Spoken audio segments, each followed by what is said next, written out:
Alors tout le monde connaît le jeu des 7 erreurs, hein. Donc voilà. Donc vous connaissez avec les petits dragons, hein. Et Imagine Dragons, comme vous voyez ici, avec les différentes erreurs qu'il faudrait ne pas commettre face à une pancréatite aiguë. Alors c'est sûr que quand on a un enfant qui a des maux de ventre, des vomissements avec un coup proconsulaire, hein, pour un petit peu de sémiologie, voilà ce que c'est un coup proconsulaire, eh bien les oreillons existent encore, comme vous le savez, en particulier chez l'adolescent, puisque la couverture vaccinale des oreillons est parfois insuffisante. Je vois que Robert est là, donc je me permets. Et donc, c'est sûr que dans les oreillons, on peut avoir pancréatite, on peut avoir méningite, on peut avoir les deux. Est-ce qu'on peut avoir une pancréatite aiguë ourlienne sans parotidite? Oui, c'est possible. Autrement dit, il y a des pancréatites qui sont d'origine infectieuse, comme vous le savez. Et puis, il y a Jean-François Kahn, j'aime bien son acronyme du coup, et ses initiales, qui a des douleurs abdominales fébriles épigastriques, des vomissements itératifs inflammatoires. Le chirurgien redit cette phrase que nous ne supportons pas du ventre non chirurgical, et il demande une échographie qui trouve l'imagerie normale, sauf un pancréas globuleux. À ce moment-là, la lipasémie est dosée, elle est à 4 fois la normale. Une pancréatite chez un enfant inflammatoire qui avait une desquamation comme vous le voyez ici. Tout de suite, l'hypothèse d'un streptocoque avec l'épidémie à streptocoque que nous vivons a été évoquée parce qu'il existe des atteintes pancréatiques dans certaines streptococcies, sauf que là, une inefficacité du traitement. Et en lisant mieux, et là aussi la VAR nous aurait aidé, hein, ça a été tout à fait focalisé sur le pancréas globuleux. Ce qu'on n'avait juste pas vu, c'est que l'enfant avait un hydrocholécyste. Un hydrocholécyste inflammatoire, tout de suite, on se précipite sur son bras, qui nous livre le diagnostic d'un syndrome de Kawasaki qui est le plus souvent existant chez le nourrisson, mais qui peut être existant chez le grand enfant. Et parfois, on a du mal à catcher le diagnostic, hein, chat et nerfs, ça c'est sûr. Et il est certain que le Kawasaki, lui aussi, peut donner des pancréatites, même si ça fait beaucoup pour un syndrome, faut peut-être pas charger la mule, mais c'est parfois des pancréatites qui rentrent dans des étiologies systémiques. Cet enfant, Djibril, a un reflux douloureux, il est amélioré par les IPP, il recommence à hurler, on double les doses d'IPP, il hurle, et du coup la mère me fait ce jeu de mots qui m'a plu et me dit pour moi IPP c'est l'acronyme il pleure plus. Je dis bon. Et elle me dit, et ne manquant pas d'humour, elle me dit, d'ailleurs, je l'appelle plus Djibril, maintenant je l'appelle Djibraï. Je dis bon. Et donc, inhibiteur de pompe chez un enfant qui pleure, qui a une douleur épigastrique extrêmement continue, tenace.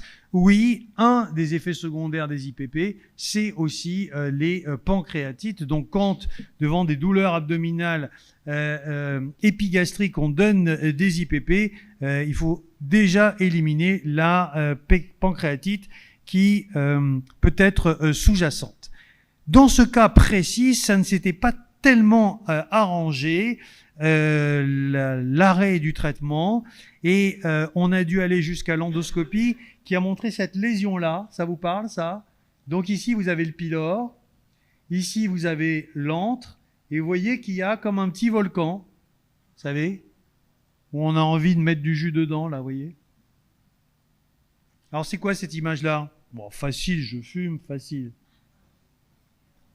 Ça, c'est ce qu'on appelle un pancréas aberrant ou un pancréas hétérotopique qui peut effectivement être à l'origine aussi de pancréatite. Autrement dit, il y a des étiologies parfois médicamenteuses ou malformatives. Mais la première cause de pancréatite, c'est des pancréatites traumatiques, hein, il a beau sauter, on se demande qu'est-ce qu'il va y avoir en dessous. Parfois, le chemin mène à des visions maritimes un petit peu, on va dire, incertaines. Parfois, on est dans des éléments à risque dans cette époque de Tour de France, où parfois, eh bien, on se retrouve dans des situations où l'étiologie traumatique est absolument indiscutable. Toujours est-il que parfois le contexte est évident et parfois il ne l'est pas. Par contre, le diagnostic, lui, il est assez facile. Il est basé sur 3 éléments, les maux de ventre, et j'aimerais insister sur 2 choses. C'est que jusqu'à présent, voilà comment était classée la douleur des pancréatites, avec cette fameuse douleur intense en chien de fusil qui donne des laves de douleur, comme on pourrait le voir à Pompéi, des chiens de fusil qui font qu'on a l'impression, alors qu'on est dans un lit double, de dormir dans un lit simple, ou vice-versa. On se demande ce que le chien a à voir avec le fusil, d'ailleurs. Toujours est-il que j'aimerais vous livrer 2 choses importantes. Un, c'est que l'irradiation dorsale n'est présente, comme vous le voyez, que dans 10 à 30% des cas. Et la deuxième chose, c'est que c'est des douleurs qui sont majorées par les repas, comme les dyspepsies. Mais dans la dyspepsie non ulcéreuse, on a une douleur qui augmente au fur et à mesure que l'enfant mange, avec parfois un peu de reflux, parfois l'envie d'exonérer, ce qu'on appelle la dyspepsie non ulcéreuse. Dans la douleur de pancréatite, c'est une douleur continue qui démarre du repas, du début jusqu'à la fin, et qui est constante et intense. Autrement dit, dans ce jeu des 7 erreurs, la première chose, ça serait d'intégrer l'irradiation dorsale comme un argument en faveur d'une pancréatite. Ça n'en est pas une. Deuxième élément, c'est la lipasémie, qui est le seul item biologique sur lequel nous pouvons nous fier. Autrement dit, oubliez amylasémie, amylasurie, trypsinogène. Seule la lipasémie à 3 fois la normale vous signe le diagnostic de pancréatite. Et donc, dans la définition, la dernière de 2017, alors que jusqu'à présent l'imagerie ne faisait pas partie de la définition, eh bien, il est ajouté que c'est 2 des 3 critères qui sont présents: la douleur, la lipasémie à plus de 3 fois la normale et une imagerie compatible. Il peut y avoir des pancréatites sans douleur. Ceci a été décrit. Alors, vous allez me dire, l'imagerie, alors qu'est-ce qu'on fait? Pendant longtemps, on a dit il faut faire un scanner. Pourquoi? Parce que l'iléus réflexe est présent dans 80 à 90% des cas. Qui dit iléus des réflexes dit beaucoup de gaz. Qui dit beaucoup de gaz dit échographie parfois peu contributive. Mais on a beaucoup progressé dans les sondes d'échographie abdominale, tant et si bien que, comme vous le voyez dans la dernière conférence de consensus en imagerie, c'est bien l'échographie abdominale qui est recommandée en première ligne, sans qu'il y ait ce scanner à 48 heures qui était autrefois et pendant longtemps indispensable pour classer la gravité de la pancréatite. Ceci n'est plus le cas dans les dernières conférences de consensus. Je vous invite à lire le pas à pas que j'ai rédigé avec Olivier Moutarde il y a quelque temps, qui vous montre comment on se place pas à pas pour arriver au diagnostic de pancréatite aiguë. Toujours est-il que dès qu'on fait le diagnostic, il faut en évaluer la gravité. Quel est le seul élément clinique qui est grave et qui doit emmener d'emblée l'enfant en réanimation? C'est un signe rare, mais que vous devez tout le temps rechercher, c'est l'échymose au niveau des flancs ou périombilical.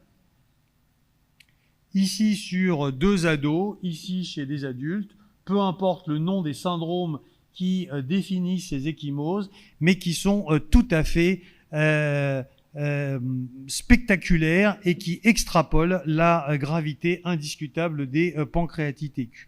Quels sont les autres éléments de mauvais pronostics, eh bien, c'est les défaillances d'organes ou l'atteinte systémique, ce qui veut dire qu'il n'y a plus ces fameux scores scanographiques qui nous permettaient en clinique, en biologie et en imagerie de dire c'est grave ou c'est pas grave.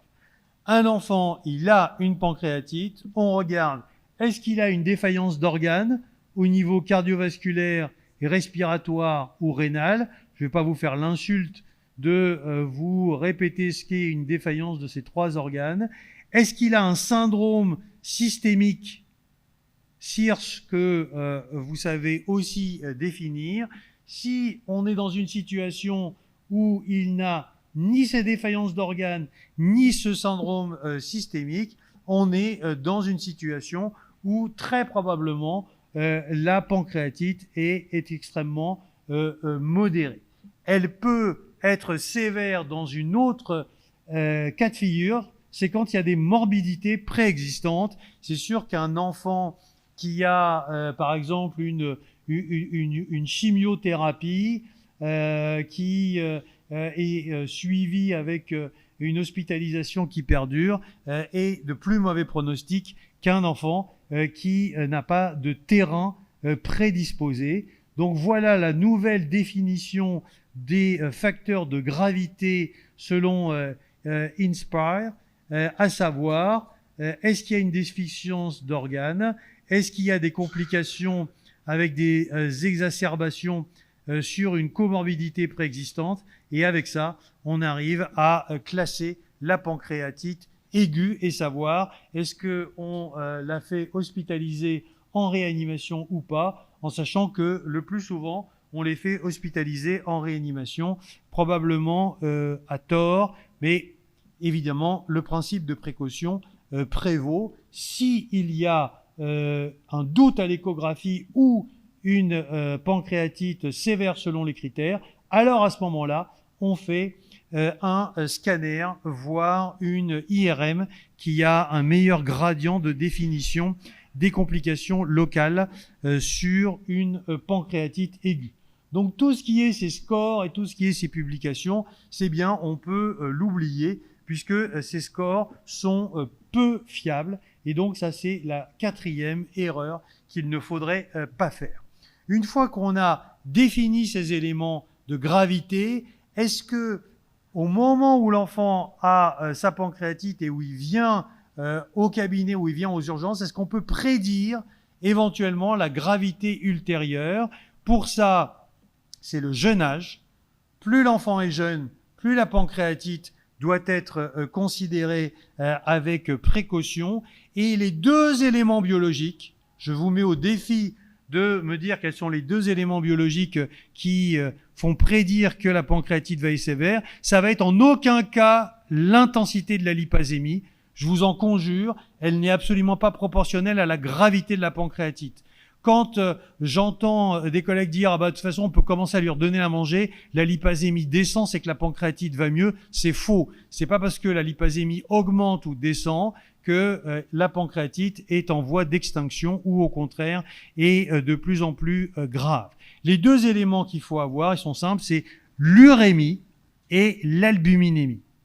Donc devant un enfant qui a une pancréatite, c'est assez simple, l'hypasémie à plus de 3 fois la normale, on regarde le contexte clinique, on regarde s'il y a une comorbidité, on regarde s'il y a une défaillance d'organes, bien évidemment, et on dose l'urémie et l'albuminémie.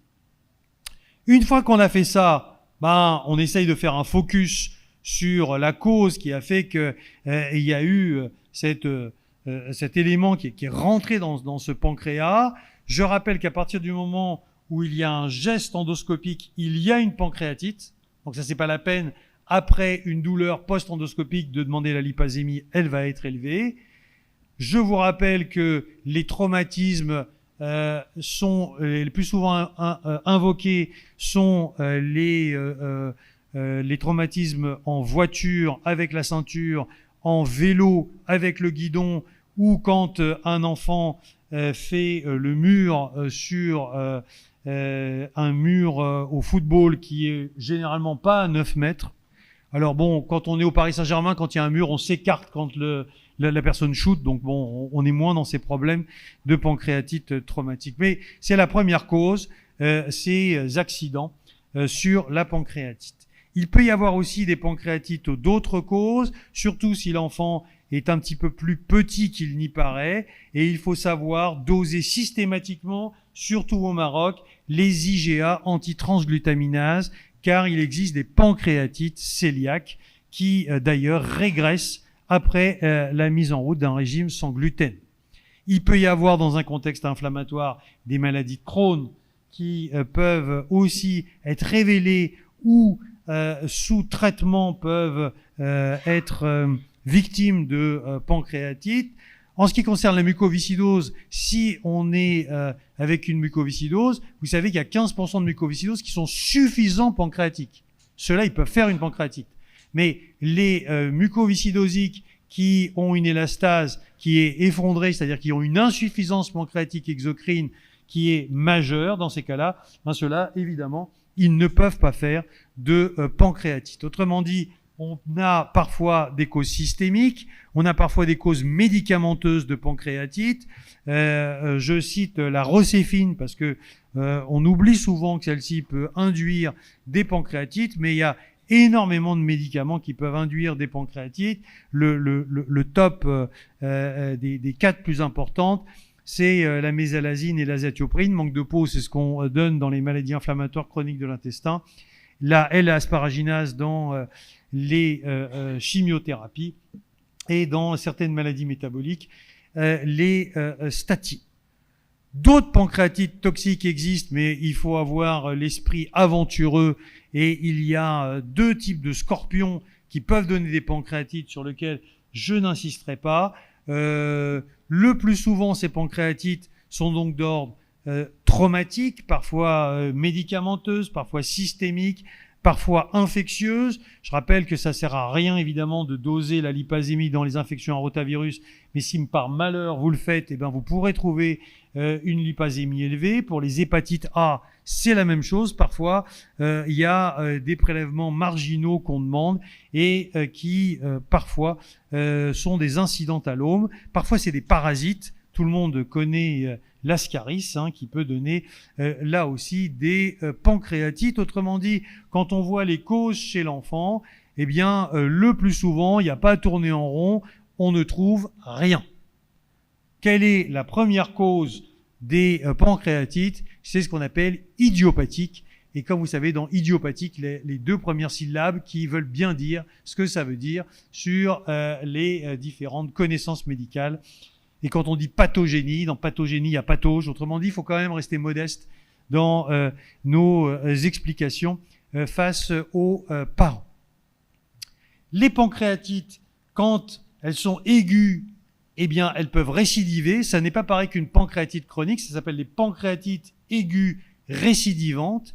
Là, il faut rechercher des obstacles qui peuvent être de causes multiples. Et là, le scanner et l'IRM ont un rôle important, mais ce que j'aimerais vivre et livrer avec vous, c'est qu'il y a une cause de malformation pancréatique qui n'est pas une cause de pancréatite aiguë récidivante, c'est le pancréas divisum. Le pancréas divisum, ça peut vous faire une invagination intestinale aiguë, mais ça ne donne pas de pancréatite aiguë récidivante. Plusieurs publications en font état. Si vous êtes dans un terrain auto-immun important, il y a une entité qui s'appelle la pancréatite auto-immune. Il faut en connaître l'existence avec des anticorps. Les principales pancréatites auto-immunes sont des pancréatites à IgG4. Donc, il faut les connaître. À l'IRM, on a des lésions qui sont en chapelet, qui sont tout à fait évocatrices. Et puis, parfois, on a des pancréatites génétiques qui peuvent tout à fait se manifester sous forme de pancréatite aiguë récurrente avant de devenir des pancréatites chroniques. Donc, on est dans une situation où le pronostic est généralement bon, il n'y a pas de problème, si ce n'est sur la qualité de vie ultérieure. Et j'aimerais vous le dire, qui a fait une pancréatite a eu très très mal au ventre, qui a eu très très mal au ventre est à risque de déclencher des troubles fonctionnels intestinaux ultérieurement. C'est publié. Comment on traite? Les 3 bases du traitement en 12 secondes sont assez simples. 1, on traite les défaillances d'organes. En termes d'antalgie et d'analgésie, il y a 2 manières de faire. Soit on fait du top-down, on passe du plus grand au plus petit, soit on fait du step-up, c'est-à-dire du plus petit au plus grand. Ces 2 différentes manières de traiter ont été comparées. Est-ce qu'on donne de la morphine tout de suite ou est-ce qu'on donne paracétamol, puis ensuite des palliatifs 2A, puis ensuite de la morphine? Eh bien, on voit très bien que en faisant ces différentes situations en adjonction à une sécurité nutritionnelle, on arrive à des très bons résultats sans avoir besoin des morphiniques qui sont un peu trop utilisés et qui ont des effets adverses, en particulier le fameux ileus réflexe dont je vous parlais antérieurement. Donc ici, ces études qui montraient que plus on donne des opioïdes, plus on donne des opioïdes. L'octréotide a été à un moment évoqué, mais ça n'est pas un bon traitement des pancréatites aiguës. Ce qu'il faut dans une pancréatite, c'est donner des antalgiques qui sont adaptés au palier de la douleur progressivement, de réalimenter précocement ces enfants, si possible en nutrition entérale à débit constant sur 20 heures, si pas possible en nutrition parentérale. L'idée d'arrêter les graisses, qui a été une idée pendant très longtemps véhiculée, est une idée fausse. J'adore cette étude qui montre, regardez, que plus on donne des graisses et plus moins l'hospitalisation est longue, et plus on fait un régime sans graisse et plus l'hospitalisation est longue. Autrement dit, il est important de donner des régimes normaux en nutrition entérale chez ces enfants avec une analgésie progressivement efficace sans avoir besoin de passer en unité de soins intensifs. Les IPP, ça ne sert à rien. L'antibioprophylaxie systématique, ça ne sert à rien. C'est délétère, sauf si vous avez une infection de la nécrose qui est exceptionnellissime. Autrement dit, les 7 erreurs, c'est il n'y a pas d'irradiation dorsale systématique, l'amylazémie suffit, le scanner à 48 heures est inutile, les scores cliniques et biologiques suffisent, il n'y a pas besoin d'imagerie, l'urémie et l'albuminémie sont intéressantes, il ne faut pas dire aux parents qu'on va forcément trouver une cause parce que le plus souvent on n'en trouve pas, et il faut essayer de réalimenter au plus tôt ces enfants avec une nutrition entérale à débit constant et une analgésie qui est efficace. Avec ça, on arrive très bien à rentrer le contexte pédiatrique dans quelque chose qui est déjà évoqué chez l'adulte. Il n'y a pas besoin de se couper la tête et de se poser des questions. Vous êtes maintenant tranquille. Si vous voulez avoir des éléments plus précis, le pas à pas est à votre disposition. Je vous remercie de votre attention.